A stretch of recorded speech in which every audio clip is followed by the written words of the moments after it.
नमस्कार सर्व शेळीपालक बंधू, स्वागत आपल्या व्हिडिओमध्ये। तर बघा, आता शेळीपालन गावरान शेळ्यांपासून आपण वार्षिक उत्पन्न 1 लाख रुपये कसं कमवू शकतो याविषयी आपण या संपूर्ण माहिती बघणार आहे व्हिडिओमध्ये। तर बघा, कशा प्रकारे गावरान शेळीपालन, बरेच जण म्हणतात गावरान शेळीपालन परवडतच नाही, वजनच वाढतच नाही।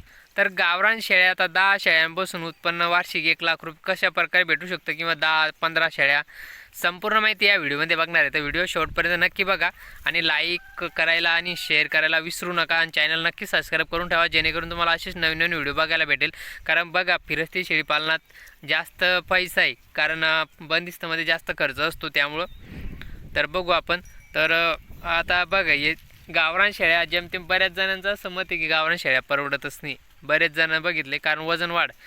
पण मग गावरान शेळ्या पण निवडताना जशा क्वालिटीची निवडाव्या लागतात, त्यानुसार जशी क्वालिटी निवडाल तशी तुमच्या पिल्लांचं वजन वाढ डिपेंड असते। तुमची शेळी जर दुधाला कमी असेल, कमजोर असेल, तर तिचे पिल्लंसुद्धा कमजोर राहतात आणि ते पिल्लांचं वजन वाढत नाही, ते पिल्लं कवडीमोल भावात जात असतात।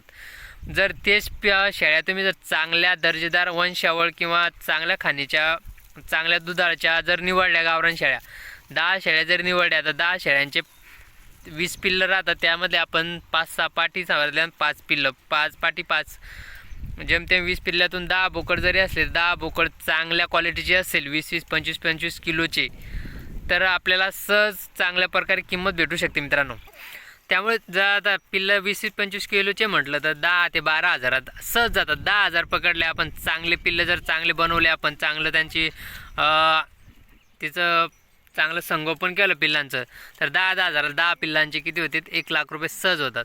तर त्यामग तुमचं खर्च, तुमचं मेहनत सर्व मायनस करून किती तुमचे पैसे उरतात त्यावर सुद्धा डिपेंड राहतं। जर तुम्ही 1 लाख रुपये उत्पन्न काढायचे ना, आता जर त्याच्यावर 15-20 हजार रुपये खर्च जर करत असेल, तर ते सुद्धा चुकीचं आहे मित्रांनो। कारण बघा, कमी खर्चात जास्त उत्पन्न कशा प्रकारे भेटू शकतो त्यावर काम करायचं कधी पण। अति जास्त खर्च आणि उत्पन्न कमी, शेतीचं सुद्धा तर आता शेतीला खर्च जास्त होतोय, उत्पन्न कमी आणि भाव पण कमी, तर तशा गोष्टी करायच्या नाही अजिबात। कमी खर्चात जास्त उत्पन्न कसं करता येईल, कसं काढता येईल त्यावर काम केलं तर नक्कीच आपण शेळीपालनात यशस्वी होऊ शकतो आणि प्रॉफिट सगळ्यात जास्त शेळीपालनात कमावू शकतो मित्रांनो। कारण बघा, आता बऱ्याच जणांचं काय होतंय, गावरान जरी असलं तर खर्च ते जास्त, त्यांना सगळं विकतचं, टॉनिक, अजून भरपूर प्रोडक्ट राहतात वजनवाढीसाठी, किंवा खुराक विकतचं सगळं। जर तुम्ही सगळंच विकतचं आणलं तर ते पण परवडणारं नाही आहे, अजिबात परवडत नाही आहे। त्यामुळं घरगुती काही साहित्य वापरायचं, खुराक घरगुती, सर्व गोष्टी घरगुतीच्या जर तुम्ही वापरल्या, त्यातल्या जवळजवळ 40 ते 50% त्याच्यावर जरी काम केलं तर तुमचा अर्धा खर्च वाचतो मित्रांनो। त्यामुळं 10 शेळ्या जरी सांभाळल्या तुम्ही तर 1 लाख रुपये सहज कमवू शकता। आता तुम्हाला 1 लाख रुपये उत्पन्न काढण्यासाठी शेळ्याची निवड पहिले आवश्यक असते। जर 10 शेळ्या तुम्हाला खरेदी करायच्या आहे, तर एकाच ठिकाणून 10 शेळ्या कधीच खरेदी करायची नाही। जर तुम्हाला बाजारातून खरेदी करायची असेल तर तुम्हाला 4-5 बाजार फिरावे लागणार आहे, कारण बाजारातून चांगल्या क्वालिटीच्या, गॅरंटीच्या, खात्रीशीर शेतकऱ्याकडून शेळ्या खरेदी करण्याचा प्रयत्न करायचा, चांगल्या दुधाच्या वंशावळ। तर तुम्ही एक जर शेळ्या खरेदी केल्या चांगल्या आणि गाभण, तर तुम्हाला नक्कीच फायदा होऊ शकतो आणि फसवणूक होत नसते पहिली गोष्ट। जर फसवणूक नाही झाली तर पुढचं उत्पन्न भेटायला सुरुवातला म्हणजे काही वेळ लागत नसतो। पण मग काय होतं, नवीनच जर 10 शेळ्या खरेदी केल्या आणि जर त्या फेल निघल्या, किंवा आपण त्या शेळ्या चांगल्या निघल्या नाही, तर तिथंसुद्धा आपली फसवणूक आहे आणि आपल्या शेळीपालनाचा जो समोरचा हेतू 1 लाख रुपये कमवण्याचा, तो कुठंतरी संपून जातो आणि आपण शेळीपालन निगेटिव्ह विचार करायला सुरुवात करतो। तर बघा, आता 1 लाख रुपये जर आपल्याला, आता तुम्ही म्हणाल 1 लाख रुपये 10 शेळ्यांपासून निघत नाही, तर निघतात, 100% निघतात। 10 शेळ्यांपासून सहज उत्पन्न निघतंय, फक्त त्यावर तुम्हाला व्यवस्थित काम करणं पडावं लागते। त्यामुळे शेळ्या खरेदी करताना चांगल्या व्यवस्थित खरेदी करायच्या, पिल्लांचं चांगलं संगोपन करायचं व्यवस्थित।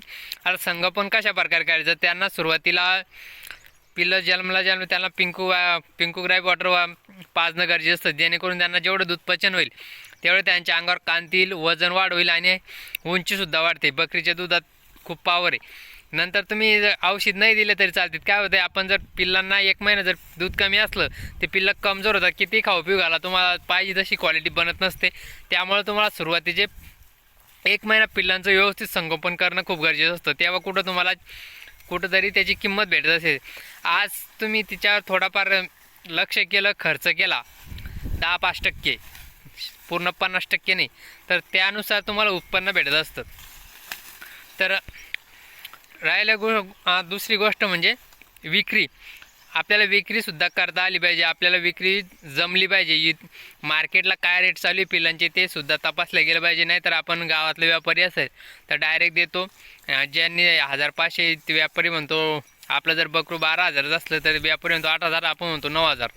तर त्यातच आपण अडकून पडतो. त्यामुळं मार्केट बघणं, मार्केटला काय किमती चालू आहे बोकडांच्या ते सुद्धा विकायच्या अगोदर बघणं खूप गरजेचं असतं. त्यानुसार आपण आपला अंदाज या पिल्लांची किंमत काय असू शकते. आपले पिल्लं जसे ज्या प्रकारचे तसे मार्केटला त्या पिल्लांची किंमत काय, त्यानुसार आपल्या पिल्लांची किंमत ठरवायची, जेणेकरून आपल्याला अंदाज येतो आपण कमी किमतीत विकण्यापेक्षा चांगल्या 2 पैसे शिल्लक पैशाने विकू शकतो. त्यामुळं विक्री व्यवस्थापन जमणं खूप गरजेचं असतं मित्रांनो. त्यानुसारच आपण शेळीपालनात पुढं जाऊ शकतो आणि वाढवू शकतो. आणि अजून एक म्हणजे आपल्याला ज्या शेळ्यांच्या पाठी आहे त्यासुद्धा आपण विक्री करू शकतो किंवा घरी ठेवू शकतो. घरी परत 1-1.5 वर्षात त्या चांगल्या प्रकारच्या शेळ्या तयार होतात. म्हणजे बोकड विकून आपण पाठी या घरी ठेवू शकतो. म्हणजे एका शेळीपासून एक पाट आपल्याला फ्री राहते.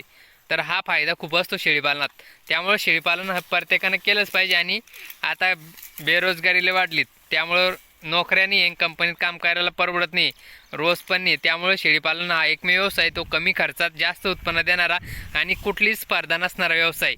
तुम्ही शेजाऱ्याने 10 शेळ्या घेतल्या, आपण घेतल्या, तर आपल्या शेळ्या कमी किमतीत जाऊ शकत नाही. कारण कटिंग मार्केटला खूप मागणी, कटिंग मार्केट खूप भयानक आहे. जो तो आता मटणाच्या खायच्या मागं लागले सगळे. बाहेर एक्सपोर्ट पण होतो आहे आता. गोमांस, अजून दुसरं बीफ, सर्व आता बंदी आलेली. त्यामुळं शेळ्यांच्या मटणावर जास्त फोकस येतं. त्यामुळं शेळीपालन परवडणारा व्यवसाय. त्यामुळे रिक्सच नाही अजिबात. तुम्हाला फक्त शेळ्या सांभाळण्याचं फिरस्ती किंवा बंदिस्त हे दोन्हीतून एक निवडायचं किंवा अर्ध बंदिस्त. सकाळी 2 तास, संध्याकाळी 2 तास, दिवसभर बांधलेलं आहे. हे 2-3 पायऱ्या निवडायचे. त्यानुसार तुम्हाला शेळीपालन करायचे. तेव्हा कुठं तुम्हाला मी 10 बोकडांपासून 10 शेळ्यांपासून 1 लाख रुपये जर एक अंदाज पकडला आपण, 1 लाख रुपये महिना कमवू शकतो. आपल्याला जर 14 महिन्यात जर 1 लाख रुपये किंवा एका वेताला जर 50,000 रुपये राहिले, खर्च, खुराक, आपली मेहनत सगळं मायनस करून, तरी खूप परवडतं. कारण 50,000 रुपये कोणी देत नसतं फुकट. आणि त्याला खर्च, शेळीपालनाला खर्च नाही अजिबात. तुम्हाला सांगतो, पूर्वीपासून जे शेळीपालन करणारे तर त्यांचा तुम्ही जर एक अनुभव घेतला तर ते डायरेक्ट म्हणजे शेळीपालनावर अजिबात खर्च नाही. पण मग आता नवीन ट्रेंडिंग चालू आहे, आधुनिक पद्धतीने शेळीपालन करण्याचा जे प्रयत्न करे, त्यामुळे खर्च वाढतोय. आधुनिकतेमुळे खर्च वाढतोय आणि सगळ्या गोष्टी वाढत आहेत. त्यामुळे जर तुम्ही पारंपरिक किंवा जुन्या पद्धतीने शेळीपालन केलं तर नक्कीच तुम्ही शेळीपालनात 1 लाख रुपये काय तुम्ही 10 लाख रुपये कमवू शकतात. त्यामुळे तुम्हाला ते तुमच्यावर डिपेंड आहे, तुम्हाला शेळीपालन कशा प्रकारे करायचं आहे.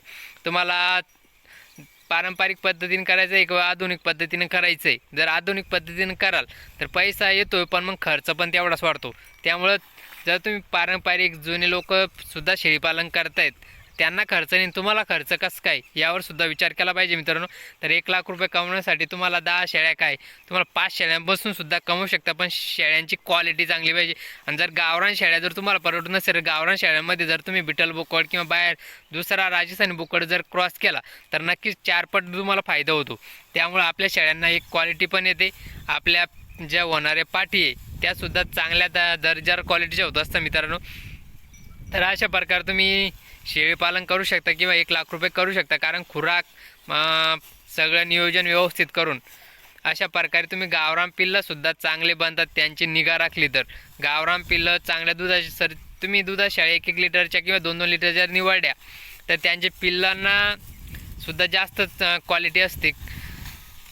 आणि विशेष म्हणजे शेळ्या गाभण असताना जर तुम्ही शेळ्यांची काळजी घेतली तर पिल्लांची वाढ चांगली होते. शारीरिक रचना, उंची, सर्व गोष्टी चांगल्या होत असतात मित्रांनो. त्यामुळे तुम्ही नक्कीच याच्यावर विचार करा आणि शेळीपालनाला सुरुवात करा एक छोटीशी, आणि लाखो रुपये कमवू शकता मित्रांनो. तर बघा, व्हिडिओ तुम्हाला नक्कीच आवडला असेल तर भेटू परत एका नवीन व्हिडिओमध्ये. तोपर्यंत तुम्ही लाईक करायला आणि शेअर करायला विसरू नका. तर बघू शकता फिरस्ती शेळीपालन आहे. तर तुम्हाला सांगतो 1 रुपया पण खर्च नाही, उत्पन्न जास्त आहे.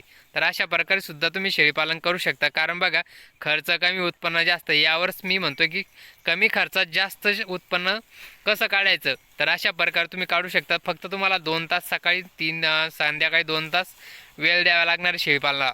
थोड्याफार 1 तास 2 तास जरी तुम्ही फिरवून आणल्या तर शेळ्या पोटभर पाणी पितात आणि आराम करत असतात दिवसभर. तुम्हाला घरी चारा टाकण्याची अजिबात गरज नसते. त्यामुळे पिल्लं पण चांगले असतात, सदृढ आणि निरोगी असतात आणि त्यांना आपल्या वातावरणात कसले रोग होत नसतो मित्रांनो. तर बघू शकता पूर्ण फिरती शेळीपालन.